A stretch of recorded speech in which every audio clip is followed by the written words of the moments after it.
Здравствуйте, дорогие друзья! Все мы знаем о той обстановке, которая сейчас складывается. На Ютубе, а также на других платформах ходит много фейков. Вот. Я перебрал сотни каналов и предлагаю вашему вниманию два канала, которые, по моему мнению, наиболее четко отражают сложившуюся ситуацию. И второй канал, который я хотел бы вам порекомендовать, это канал Михаила Ануфриенко, тоже уроженца Украины.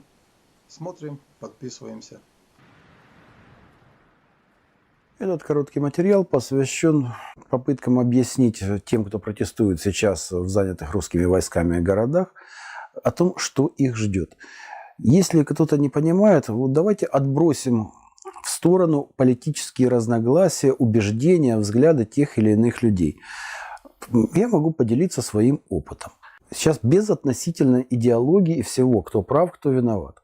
Происходит военный переворот. На какой-то территории меняется власть. В результате люди, не согласные с этим, выходят на протесты. Мирные протесты, замечу, без оружия. Они кричат свои лозунги, они призывают вернуть ту власть, которая была до этого, говорят о том, что происходящее незаконно, и предпринимают самые различные действия, успешно или менее успешно. Власть не меняется. Я понимаю, что выступающие сейчас уверены, что все вернется. Люди, которые выступали в 2014 году, тоже были уверены, что не добьются правды. Причем многие были уверены, что не добьются именно мирными массовыми протестами. В результате оказалось, что начала литься кровь. Их начали убивать, их начали сажать, против них начали принимать законы, им начали запрещать участвовать в каких-то общественных организациях. Кого-то обливали зеленкой, кого-то сажали в тюрьму, кого-то засовывали в мусорные баки, кто-то просто исчезал. В результате, приблизительно к концу 2014 года, все протестующие, так или иначе, массовые протесты были ликвидированы, а протестующие либо исчезли, либо посажены в тюрьму, либо покинули территорию Украины, либо просто заткнулись и заняли нейтральную позицию, делая вид, что нас здесь не стояло. Сейчас, господа, процесс возвращается в обратную сторону. Я понимаю, что многие из вас свято веруют в то, что они смогут чего-то там вернуть. Верьте, я не пытаюсь вас переубедить, я даже не пытаюсь изменить ваши взгляды. Я просто объясняю вам элементарные вещи. Следом за русскими войсками начнут возвращаться люди, которые покинули территорию Украины, уехали в своих родных городов в 2014-2015 годах.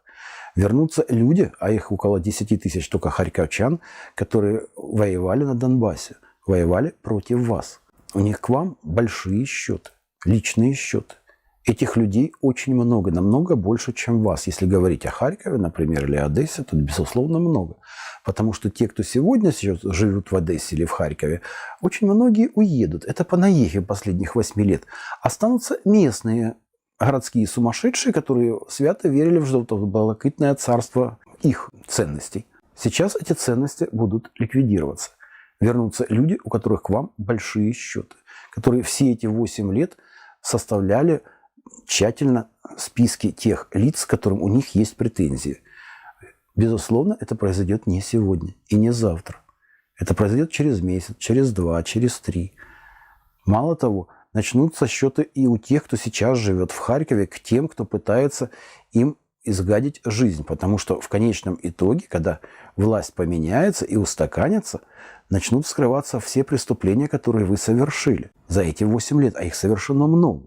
И в том числе те преступления, которые совершены за последние дни, за годы, за дни вот этих боев. А они тоже были и есть, и победители не поленятся все их вытащить. Поэтому все не ограничится расследованием и быстрым расследованием сожжения людей в Одессе 2 мая, расстрела людей в Харькове 14 марта, в Мариуполе 9 мая. Вам припомнят не только это. Поэтому вас всех будут судить. А тех, кого не будут судить, ребята, я не уверен, что народный суд сильно облегчит жизнь тех, кто избежал уголовной ответственности. Просто задумайтесь над тем, что будет с вами, если ваши мечты о возвращении украинской власти не сбудутся. Просто задумайтесь. Опыт такой и есть у ваших оппонентов. Так вот, сегодня мы возвращаемся, и у нас значительно большие счеты к вам, чем у вас к нам. Думайте.